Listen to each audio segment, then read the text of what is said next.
Hello students, very good morning. आज हम discuss करेंगे किंगडम फंगाई के कुछ और कैरेक्टर्स के बारे में। जैसे हम पहले कैरेक्टर की बात करते हैं, काइटोसोम।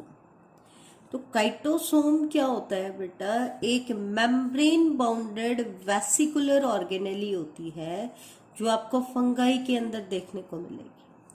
इसको काइटोसोम क्यों कह रहे हैं? क्योंकि ये काइटिन सिंथेज की सिंथेसिस करती है।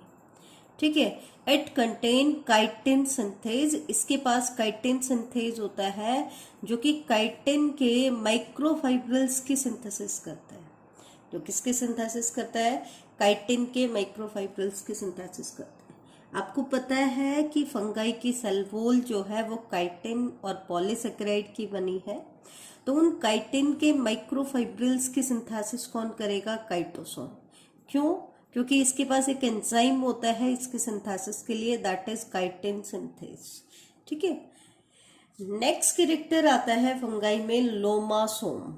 क्या आते हैं बेटा? लोमासोम।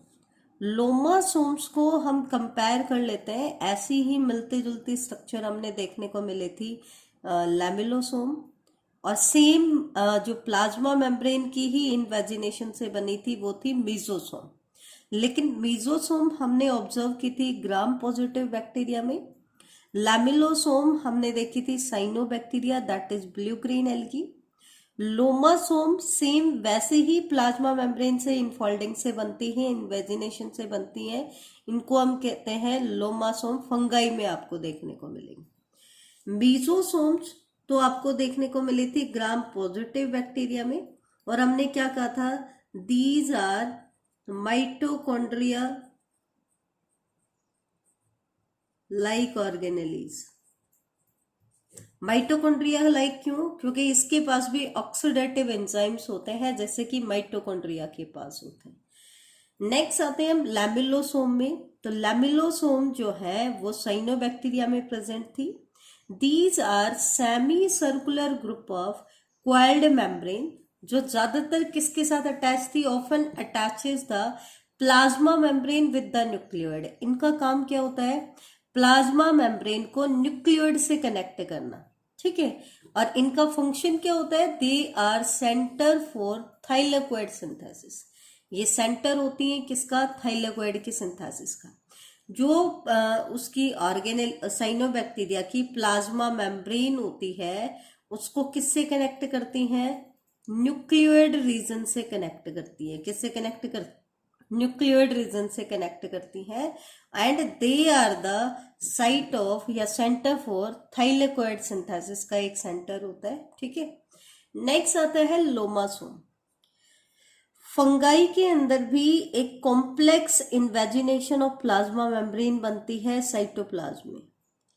ये सेल वॉल के साथ कॉन्टिन्यूएशन में होती है। They are continuous with the cell wall. जबकि लैमिलोसोम तो बेटा प्लाज्मा मेम्ब्रेन से लेकर के न्यूक्लियोइड तक एक्सटेंड कर जाते हैं, लेकिन they are continuous with the cell wall.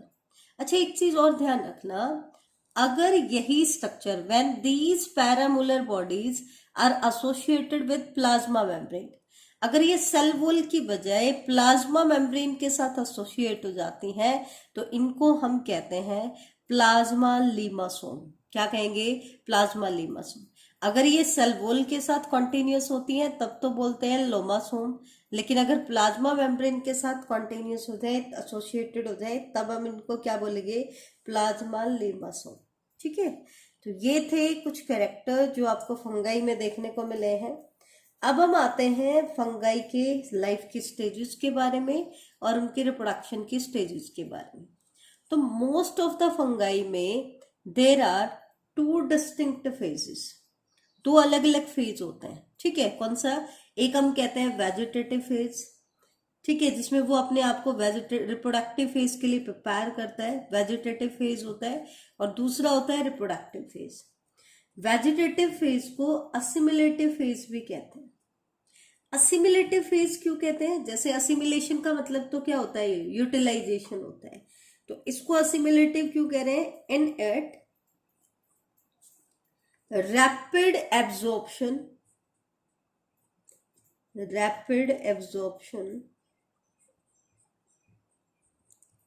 of nutrients from substratum occur.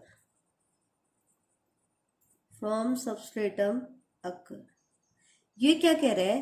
आपको पता ही है कि फंगाई में एब्जॉर्प्टिव टाइप ऑफ न्यूट्रिशन होता है, लेकिन जब फंगाई इस फेज में होता है तो रैपिड एब्जॉर्प्शन करता है न्यूट्रिएंट्स का। न्यूट्रिएंट को एब्जॉर्ब कहाँ से करेगा? सबस्ट्रेटम से करेगा। तो इस फेज में रैपिड एब्जॉर्प्शन होता है, इसलिए इसको हम असिमिलेटिव फेज भी कहते हैं। क्या कहते हैं? असिमिलेटिव फेज। और क्या डिफरेंस हो सकते हैं इन फेजेस के अंदर, वो मैं आपको बता देती हूँ। एक तरफ हम वेजिटेटिव फेज की अगर हम बात करें तो fungi is seldom noticeable in this phase.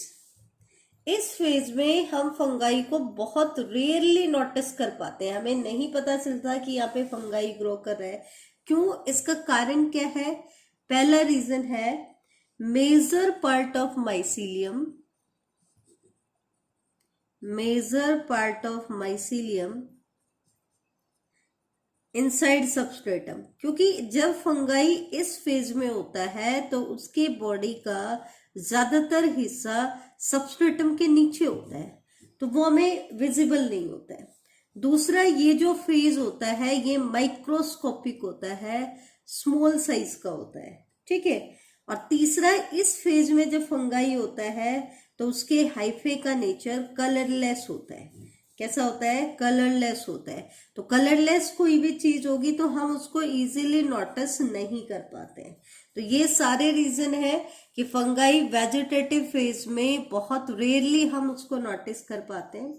इसके विपरीत जो रिप्रोडक्टिव फेज होता है, फंगाई जो है इस फेज में मोस्ट कॉन्स्पिक्यूअस होता है। कॉन्स्पिक्यूअस मतलब क्लियरली विजिबल। इस फेज में हम फंगाई को क्लियरली ऑब्जर्व कर पाते हैं। इसका कारण क्या है? क्योंकि वहां तो फंगाई का माइसीलियम सबस्ट्रेटम के नीचे होता है, अंदर होता है, लेकिन जैसे ही वो रिप्रोडक्टिव फेज में आता है हाइफे एरियल हो जाते हैं, एयर की मतलब सबस्ट्रेटम से बाहर आकर के एयर के कांटेक्ट में आने लगते हैं। Hyphae often becomes aerial. Hyphae कैसे हो जाते हैं? एरियल हो जाते हैं, ठीक है। दूसरा क्या है? इस स्टेज तक आते आते हाइफे क्या बना लेता है? फ्रूटिंग बॉडी बना लेता है। क्या बना लेता है? Fruiting body. और कई केसेस में तो जो स्पोर की प्रोडक्शन करता है फंगाई इस स्टेज में, वो मोस्टली कलर्ड होते हैं। तो कलर्ड चीजें को तो हम इजीली रिकॉग्नाइज कर पाते हैं। दूसरा, ये सबस्ट्रेटम से बाहर आ गए, ऊपर से फ्रूटिंग बॉडी भी बना रहे हैं। तो ये सारी चीजों की वजह से फंगाई जो है वो रिप्रोडक्टिव फेज में क्लियरली विजिबल होता है, ठीक है। लेकिन इसमें एक एक्सेप्शन मैं बता देती हूँ, हर जगह आपको इस एक्सेप्शन में देखने को मिलेगा। क्यों? क्योंकि ईस्ट की बॉडी जो है वो तो यूनिसेल्युलर ऑर्गेनिज्म है, तो एक ही सेल से बनी है, तो कौन सा वेजिटेटिव फेज होगा और कौन सा रिप्रोडक्टिव? तो इसके केस में क्या होता है?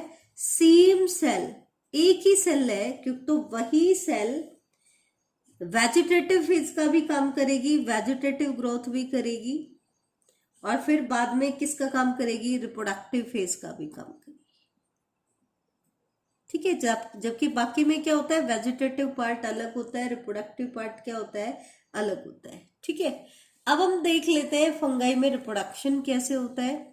तो fungi mainly reproduce by 3 method, और ये 3 मेथड कौन कौन से हैं वो हम आगे डिस्कस करेंगे। इससे पहले एक चीज और देख लो, रिप्रोडक्शन जो है उसको हम फर्दर 2 कैटेगरी में डिवाइड करते हैं। एक कंडीशन है यूकार्पिक और दूसरी कंडीशन है होलोकार्पिक, ठीक है। यूकार्पिक का मतलब क्या होता है? Only a part of thallus, only a part of thallus form reproductive body. यहां पे क्या होता है? उसके थैलस का सिर्फ एक पार्ट क्या बनाता है बेटा? रिप्रोडक्टिव बॉडी बनाता है, ठीक है। जबकि होलोकार्पिक में होल बॉडी जो है, whole body form reproductive part. मतलब अगर रिप्रोडक्शन में सिर्फ बॉडी का एक पार्ट इन्वॉल्व हो रहा है तो उसको हम बोलेंगे यूकार्पिक, और पूरी बॉडी एक रिप्रोडक्टिव यूनिट के तौर पर काम कर रही है तो उसको हम क्या बोलेंगे, होलोकार्पिक। ठीक है, तो 3 मेथड हमने बताए रिप्रोडक्शन में, कौन कौन से हैं? Vegetative reproduction, asexual reproduction and sexual reproduction. Vegetative reproduction की अगर हम बात करें तो इसमें मोस्टली क्या होता है, a part of the somatic body separates and form new individuals। Body का एक पार्ट क्या होता है, सेपरेट होता है और वो एक न्यू इंडिविजुअल बना लेते हैं। अब वेजिटेटिव रिप्रोडक्शन के इसके अंदर कई सारे मेथड आएंगे, जैसे कि फ्रेगमेंटेशन, फ्यूजन, बर्डिंग, स्क्लेरोशिया, रहिजोमॉर्फ, इनको हम स्टडी करेंगे। दूसरी तरफ आता है एसेक्सुअल मोड ऑफ रिप्रोडक्शन। तो इसमें क्या होता है, new organism is formed from a specialized part of the parent capable of dispersal। बेटा ये चीज ध्यान रखना, यही मेन डिफरेंस होता है वेजिटेटिव और एसेक्सुअल रिप्रोडक्शन में। जबकि छोटी क्लासेज में तो हम वेजिटेटिव रिप्रोडक्शन को एसेक्सुअल रिप्रोडक्शन का ही एक मेथड मानते हैं, लेकिन डिफरेंस क्या होता है, एसेक्सुअल रिप्रोडक्शन में भी बॉडी का एक पार्ट ही क्या करता है, न्यू इंडिविजुअल में मॉडिफाई होता है। लेकिन यहाँ पे वो न्यू ऑर्गेनिज्म जिस पार्ट से बन रहा है वो एक स्पेशलाइज्ड पार्ट है जो डिस्पर्स हो सकता है। क्या हो सकता है, जो डिस्पर्स हो सकता है, एक जगह से दूसरी जगह पे ट्रांसफर हो सकता है। ठीक है, ऐसे पार्ट से अगर न्यू इंडिविजुअल की फॉर्मेशन होती है तो इसको हम क्या कहते हैं, एसेक्सुअल रिप्रोडक्शन। जैसे कि स्पोर की फॉर्मेशन, स्पोर क्या हो सकते हैं बेटा, डिस्पर्स हो सकते हैं। ठीक है, सेक्सुअल रिप्रोडक्शन के भी कई सारे मेथड इसमें देखने को मिलेंगे। तो सबसे पहले हम बात करते हैं वेजिटेटिव रिप्रोडक्शन में फ्रेगमेंटेशन की। तो जैसे कि नाम से ही पता चल रहा है, फ्रेगमेंटेशन का मतलब क्या है कि जो हाइफे हमारे पास फंगाई के हैं उनके हाइफे जो है वो स्मॉल पीसेस में ब्रेक डाउन हो जाए। किस में ब्रेक डाउन हो जाए, स्मॉल पीस में, और हर पीस आगे जा करके एक न्यू माइसिलियम में मॉडिफाई हो जाए। किसमें मॉडिफाई हो जाए, न्यू माइसिलियम में। इसको हम क्या कहेंगे, फ्रेगमेंटेशन। नेक्स्ट मेथड आता है आपका फ्यूजन। तो फ्यूजन का मतलब क्या होता है, जनरली 2 तरह के फ्यूजन होंगे, या तो बाइनरी फ्यूजन या फिर मल्टीपल फ्यूजन। बेटा बाइनरी फ्यूजन मोस्टली ऑर्गेनिज्म तब करता है जब फेवरेबल कंडीशंस होती हैं, और मल्टीपल फ्यूजन अनफेवरेबल कंडीशंस में किया जाता है। ठीक है, इसके केस में क्या होता है, जो भी फंगाई की पेरेंटल सेल होती है इट अंडरगो सेल डिवीजन। ये सेल डिवीजन करती है और प्रोड्यूस न्यू डॉटर सेल,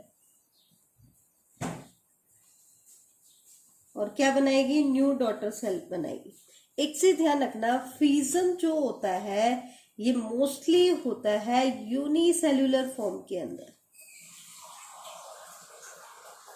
किसके अंदर होता है, यूनिसेल्युलर फॉर्म, या फिर हम कह दें नॉन माइसिलियल फॉर्म।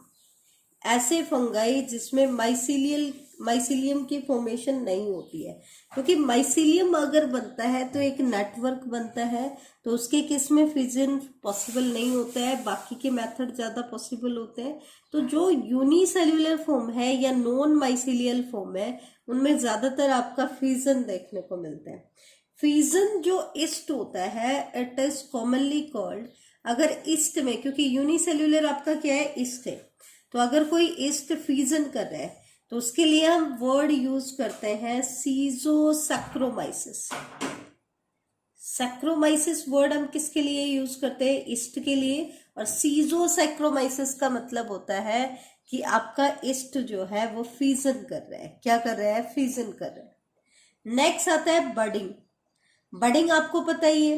एक चीज ध्यान रखना, ये भी बडिंग भी जो होती है वो भी मोस्टली नॉन माइसीलियल फॉर्म में ही होती है, ऐसे फंगाई जिनमें माइसीलियम नहीं बनता है। ठीक है, इसमें भी क्या होता है बेटा? वही चीज है कि सबसे पहले बर्ड एक आउटग्रोथ की फॉर्म में अराइज होगी, डॉटर बर्ड अपीयर होगी कहां से? पेरेंट बर्ड से। ठीक है, after getting the normal size, और जब इसका एक नॉर्मल साइज हो जाता है तो ये पेरेंट से क्या हो जाएगी? ब्रेक ऑफ हो जाएगी और एक न्यू इंडिविजुअल में मॉडिफाई हो जाएगी। ठीक है, इसी में एक स्टेज आती है टोरुला स्टेज। कई बार क्या होता है, वैसे तो मोस्टली क्या होता है, एक बर्ड बनती है और सेपरेट हो जाती है। ठीक है, लेकिन कई बार क्या होता है, पहले वाली बर्ड सेपरेट नहीं हुई और उसके ऊपर उसके नीचे एक और बर्ड बनना शुरू हो जाती है। तो कई बार क्या होता है, when large number of bird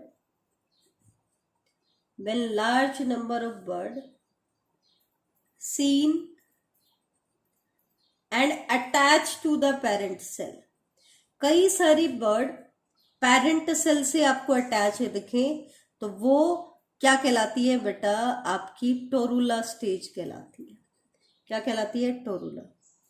अब दो मेथड आते हैं, एक तो आता है स्क्लेरोशिया की फॉर्मेशन और एक आता है आपका, हम आगे डिस्कस करेंगे। सबसे पहले स्क्लेरोशिया ही देख लेते हैं हम लोग। तो देखो, स्क्लेरोशिया का ये मैंने आपका डायग्राम बनाया है, ध्यान से देखना बेटा। स्क्लेरोशिया में क्या होता है, सेंट्रल प्रोजन काइमेटस आपका हाइफे होता है। सेंटर में प्रोजन काइमेटस हाइफे का मास होगा, which is surrounded by pseudo parenchyma, which in turn surrounded by outer hard cover. उसके बाहर फिर से क्या होगा? आउटर हार्ड कवर होगा। अभी मैंने फाल्स एग्रीगेशन बताए थे आपको लास्ट लेक्चर में फंगाई के, कि अगर वो लूजली अटैच होता है और पैरेलली हाइफे होते हैं तो उसको हम कहते हैं प्रोजेनकाइमा। इसमें हाइफे अपनी आइडेंटिटी को लॉस नहीं करते हैं। शूडो पैरेन्काइमा में हाइफे जो होता है वो कॉम्पैक्ट एग्रीगेट होता है और उनकी जो वॉल होती है आपस में फ्यूज हो जाती है तो वो अपनी आइडेंटिटी को लॉस कर देते हैं, उसको हम कहते हैं शूडो पैरेन्काइमा। तो इसमें क्या होता है बेटा, ध्यान से देखना आप लोग। इसके केस में सेंटर में तो आपको देखने को मिलेगा प्रोजेनकाइमा और वो सराउंडेड होगा किससे? शूडो पैरेन्काइमा से, और उसके बाहर एक आउटर हार्ड कवर आपको देखने को मिलेगा। एक चीज ध्यान रखना है, इस डायग्राम में हमने कहीं पे भी ग्रोइंग पॉइंट नहीं देखा है, क्योंकि स्क्लेरोशिया में ग्रोइंग पॉइंट क्या होता है बेटा? एब्सेंट होता है। स्क्लेरोशिया में ग्रोइंग पॉइंट क्या होता है? एब्सेंट होता है। ठीक है, ये चीज आप लोग ध्यान रखना, ये चीज इंपॉर्टेंट है क्योंकि आगे हम राइजोमॉर्फ के साथ इसको कंपेयर करेंगे तो उसमें ग्रोइंग पॉइंट क्या होता है? प्रेजेंट होता है। ठीक है, नेक्स्ट क्या है इसका point? They are produce to overcome unfavourable condition. इसको फंगाई क्यों बनाता है? दोनों ही, आपके स्क्लेरोशिया और राइजोमॉर्फ दोनों ही फंगाई क्यों करता है बेटा? अनफेवरेबल कंडीशंस को ओवरकम करने के लिए, उसको पैरिनेट करने के लिए, अपने आप को पैरिनेट करने के लिए, ताकि वो उन अनफेवरेबल कंडीशंस में भी क्या कर जाए? सरवाइव कर जाए। लेकिन जैसे ही फेवरेबल कंडीशंस आएंगी, जैसे ही फेवरेबल कंडीशंस आएंगी, हर स्क्लेरोशिया जो है, ईज स्क्लेरोशिया, वो जर्मिनेट करेगा और न्यू माइसिलियम बना देगा। क्या बना देगा बेटा? जर्मिनेट करके एक नया माइसिलियम की फॉर्मेशन कर देगा। ध्यान रखना, अनफेवरेबल कंडीशन में तो स्क्लेरोशिया बन गया, और जैसे ही फेवरेबल कंडीशन आएगी स्क्लेरोशिया जर्मिनेट करेगा और एक न्यू माइसिलियम की फॉर्मेशन कर देगा। अब हम आते हैं इंपॉर्टेंट पॉइंट जो कॉम्पिटिटिव एग्जाम्स में पूछा जाता है। स्क्लेरोशिया जो होते हैं वो एल्कलॉइड्स की प्रोडक्शन करते हैं। किसकी प्रोडक्शन करते हैं? एल्कलॉइड्स की। For example LSD. एलएसडी जो ड्रग होती है इसकी फुल फॉर्म होती है लाइसर्जिक एसिड डाई इथाइलामाइड। ठीक है, इन ड्रग्स की प्रोडक्शन करती हैं। और एक चीज ध्यान रखना, पूछ लेते हैं एलएसडी ड्रग किस फंगाई का स्क्लेरोसिया प्रोड्यूस करता है, वेरी वेरी इंपॉर्टेंट पॉइंट है। तो क्लेविसेप्स परप्यूरिया, क्लेविसेप्स परप्यूरिया जो है, इसका जो स्क्लेरोसिया है वो एलएसडी ड्रग की प्रोडक्शन करता है। किसकी प्रोडक्शन करता है? एलएसडी ड्रग की प्रोडक्शन करता है। ठीक है, अब कॉमनली स्क्लेरोसिया आपको कहाँ देखने को मिलेंगे? एक तो आपका एग्जांपल हो गया क्लेविसेप्स परप्यूरिया, इसके अलावा राइजोक्टोनिया सोलेनाई,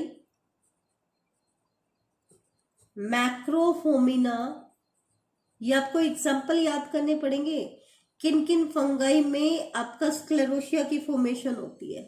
तो मैक्रोफोमिना फेजियोला, तो ये 3 एग्जाम्पल मैंने बताए, इनमें से सबसे इंपॉर्टेंट है क्लेविसेप्स परप्यूरिया, ध्यान रखना क्योंकि ये एलएसडी ड्रग की फॉर्मेशन करता है।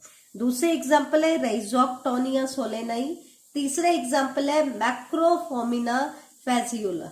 ठीक है, अब हम आते हैं अगला मेथड पैरिनेशन का, एसेक्सुअल रिप्रोडक्शन को सरवाइव करने का, राइजोमॉर्फ। बेटा जनरली स्क्लेरोसिया और राइजोमॉर्फ में डिफरेंस भी आ जाता है कि दोनों में क्या डिफरेंस होता है। ठीक है, तो एक चीज ध्यान रखना, ये क्या है? रोप लाइक ट्विस्टेड सबटेरेनियन मास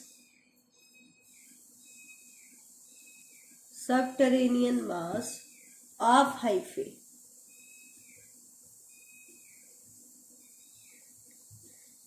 ठीक है, rope like twisted subterranean mass है हाइफे का, ये चीज ध्यान रखना, रोप की तरह ट्विस्टेड होता है। ठीक है, और साथ में एक चीज ध्यान रहे, इसके पास अपना खुद का एपिकल ग्रोइंग पॉइंट भी होता है। ग्रोइंग पॉइंट होता है इसके पास, और वो भी एपेक्स पे प्रेजेंट होता है, टिप पार्ट पे प्रेजेंट होता है। कहाँ प्रेजेंट होता है? टिप पार्ट पे। ठीक है, ये तो हमने बता ही दिया कि राइजोमॉर्फ की फॉर्मेशन भी फंगाई कब करेगा? अनफेवरेबल कंडीशंस में करेगा। इसका मतलब इस स्टेज में भी फंगाई क्या करता है? पैरिनेट करता है।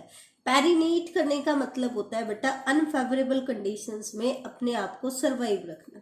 ठीक है, और जैसे ही फेवरेबल कंडीशंस आएंगी, स्क्लेरोसिया की तरह ही राइजोमॉर्फ भी जर्मिनेट करेगा और एक न्यू माइसिलियम में मॉडिफाई हो जाएगा। अब कौन कौन से फंगाई हैं जो राइजोमॉर्फ की फॉर्मेशन करते हैं?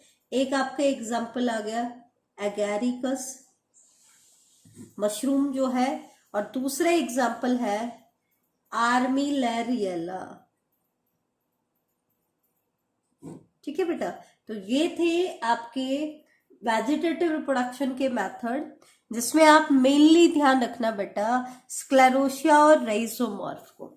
स्क्लेरोसिया में आपको ध्यान रहे कि जो क्लेविसेप्स परप्यूरिया है वो एलएसडी ड्रग की सिंथेसिस करता है, वो इंपॉर्टेंट है। स्क्लेरोसिया का खुद का कोई ग्रोइंग पॉइंट नहीं होता है, लेकिन राइजोमॉर्फ का ग्रोइंग पॉइंट होता है। तो ये चीज आप ध्यान रखना, ये दोनों इंपॉर्टेंट है। इसके आगे का हम नेक्स्ट लेक्चर में डिस्कस करेंगे। थैंक यू बेटा।